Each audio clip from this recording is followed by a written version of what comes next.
안녕하세요. 지방시에서 영양제를 리뷰하고 있는 양과자입니다. 제가 가장 많이 받는 질문 중에 하나가 이거 얼마나 어떻게 먹어야 하는지, 그리고 지금 먹고 있는 영양제 내용들을 보내주시면서 지금 먹고 있는 양이 적절한지를 물어보는 질문입니다. 그래서 오늘은 이걸 여러분들이 스스로 결정하실 수 있도록 제가 어떻게 계산하고 어떻게 보면 되는지 알려드리려고 합니다. 여기에는 제 개인적 의견도 포함되어 있으니까 이게 정답은 아니고요. 여러분들 계산하시는데 참고만 부탁드립니다. 오늘 참고할 자료는 2020 한국인 영양소 섭취 기준 활용이라는 자료입니다. 5년에 한 번씩 이런 자료가 발간되면서 최신 정보에 따라 그 기준들도 바뀌고 있고요. 정보도 업데이트 되고 있습니다.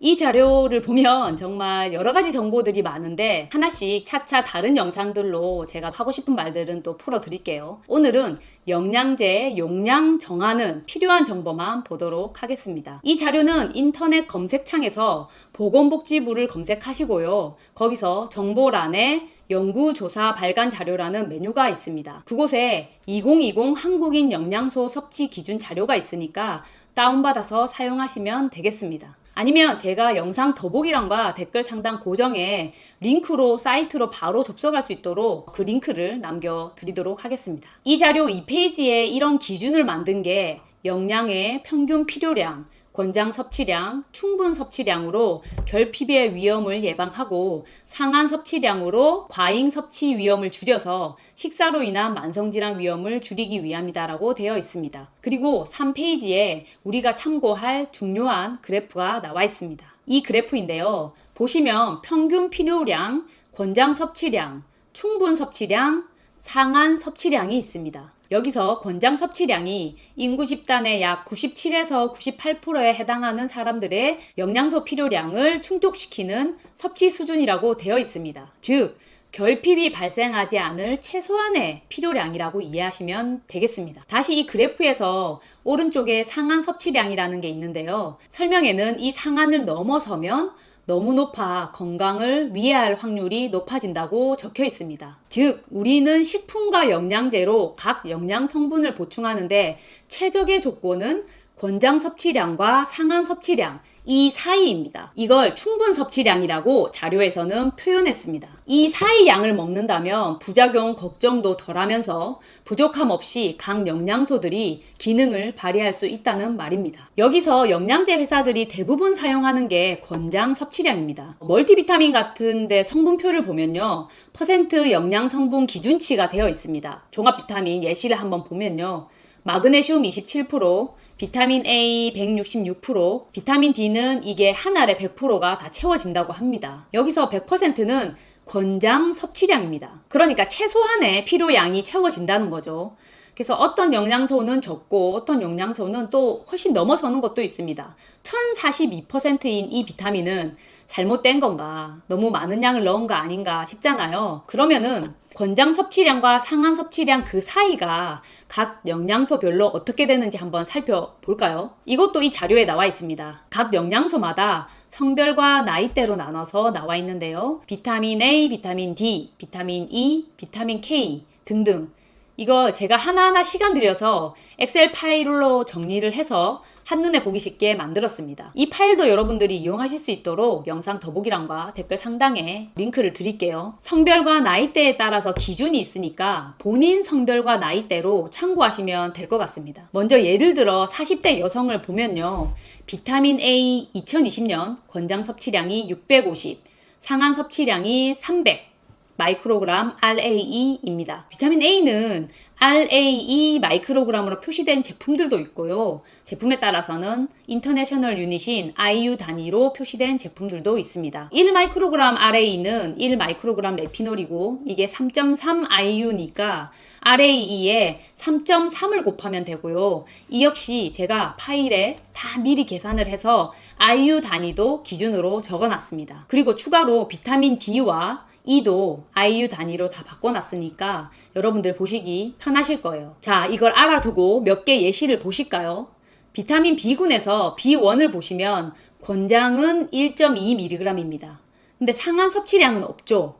수용성 비타민은 상한 섭취량이 높거나 없는 경우들이 많습니다. 따라서 B군 비타민들이 고용량이 많이 나오게 되는 거죠. 그런데 주의하실 게 비타민 B6는 상한 섭취량이 100mg입니다. 그래서 저는 B군들 중에서 B6가 100mg으로 구성된 제품들을 좋아하지 않는 게 바로 이런 이유입니다. 비타민 D 같은 경우도 질문을 많이 주시는데요. 오메가3에 비타민 D 1000IU가 함유되어 있는 제품들이 꽤 있잖아요. 여기에서 추가로 더 먹어야 하는지 이런 질문입니다. 오메가3에 비타민 D 1000IU가 함유되어 있는데 추가로 더 먹어야 하는지, 아니면 비타민 D 5000IU를 추가하고 있는데 괜찮은지 이런 거 질문을 주십니다. 표를 보시면 비타민 D는 충분 섭취량이 400IU이고 상한이 4000IU입니다. 그러면 1000IU는 이 사이에 들어오는 용량이거든요. 이럴 때 저는 이렇게 답을 드립니다. 혈액 검사에서 비타민 D 부족이 나오지 않으셨으면 1000IU로 유지하는 것도 괜찮지만, 만약에 부족으로 판정을 받으셨다면 추가로 더 드시는 것을 권장드린다고 말씀을 드리거든요. 그리고 저라면 상한 섭취량 절반 정도인 2000IU로 꾸준히 유지하면서 먹겠다라는 말씀을 드립니다. 그런데 여러분, 우리는 영양제를 통해서만 영양을 섭취하는 게 아닙니다. 식사로 먼저 섭취한 후에 모자른 것을 영양제로 보충하는 거잖아요. 그래서 식사에서 먹는 양도 고려해야 합니다. 각자 식사하는 게 다르지만 이 자료에 20대 여성이 3일간 먹은 식사로 우리가 하루에 평균 얼마나 각 영양 성분을 섭취하고 있는지 그 자료가 나와 있거든요. 예시는 20대 여성이고 3일간 섭취한 내용이지만 제가 그 음식을 먹은 내용을 보니까 우리 모두에게 적용해도 되겠다 싶었습니다. 자료에서 페이지 48페이지를 보시면요. 첫날 아침에 현미밥, 계란 후라이, 멸치볶음, 김치, 간식으로는 두유를 먹고요. 점심은 우동에 깍두기, 요구르트, 저녁은 쌀밥에 돈육 김치찌개, 나물 등등, 야식으로는 찐 고구마를 먹었습니다. 여러분들 평소에 그렇게 드시잖아요. 그리고 둘째 날 아침에 현미밥에 미역국, 계란찜, 깍두기, 그리고 점심은 돈육 카레라이스, 닭강정, 열무김치, 간식으로는 우유, 저녁밥에 생선가스, 버섯볶음, 나물과 김치, 야식으로는 또 딸기를 먹었습니다. 여러분들 비슷하죠? 드시는 거. 그리고 주말도 하루 넣었는데요. 아침에 식빵에 딸기잼, 토마토, 간식으로는 미숫가루, 점심에는 쌀밥과 콩나물국, 두부부침, 깍두기를 먹고, 간식으로는 사과, 그리고 저녁에는 쌀밥과 된장찌개, 삼겹살 구이와 함께 쌈을 먹었습니다. 어떻습니까? 여러분들이 평소에 드시는 음식들과 많이 유사하다는 생각이 드실 거예요. 그래서 이 3일간 9끼 그리고 간식들의 평균을 내서 영양소의 평균 섭취량을 계산한 표가 이 자료에 나와 있습니다. 그래서 이 자료를 참고해서 음식으로 우리가 각 영양 성분을 얼마나 먹고 있는지 보고 영양제로는 얼마나 더 먹으면 될지 그것도 보실게요. 제가 공유드린 표 두 번째 탭에 식사량 참고라는 탭이 있습니다. 그곳에 평균 하루에 얼마나 각 영양소를 섭취했는지 그 자료에 나와 있는 숫자를 넣어봤습니다. 이제 이걸 보면 좀 더 명확해집니다. 비타민 D 같은 경우는 음식으로 섭취하는 양이 매우 적어서 매일 상한의 절반인 2000IU 정도가 좋겠다 생각할 수 있고요. 그러면 충분 섭취량이 되거든요. 저는 대략 권장과 상한의 중간쯤 정도를 선호합니다. 칼슘을 보시면 제가 칼맥디 리뷰할 때도 말씀을 드렸는데요. 칼슘량을 하루에 600mg 정도로 보충해 주는 것이 좋다고 본다고 했습니다. 각자 이제 많은 분들이 추천을 하시는데 추천하시는 용량들이 달라서 많은 분들이 헷갈려 하시더라고요. 제가 보는 방식은 이런데요. 제가 600을 추천드린 이유가 칼슘도 음식으로 섭취를 하기 때문입니다. 그런데 최소 필요량인 700보다 일단은 적게 먹고 있고요. 영양제로 600 정도 거기에 보충을 해주면 1200 정도 되잖아요.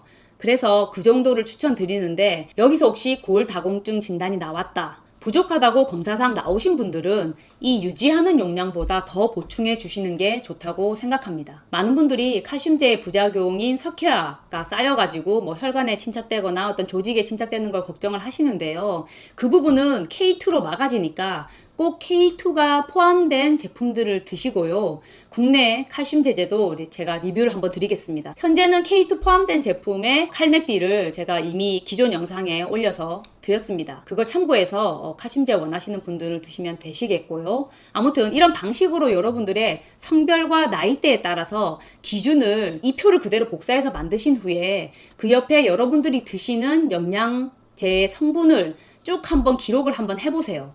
그게 권장과 상한의 중간 어디쯤 오면은 여러분들 잘 드시고 계신 겁니다.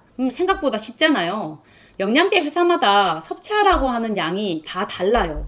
그리고 그 말을 그대로 받아들이지 마시고 이제는 누구에게도 묻지 않고 여러분들이 이 표를 이용을 하셔가지고 스스로 내가 필요한 양을 판단하실 수 있기를 바라겠습니다. 오늘 영상이 도움이 되셨다면 구독과 좋아요 부탁드리고요. 주변 사람들에게도 많이 추천 부탁드립니다. 감사합니다.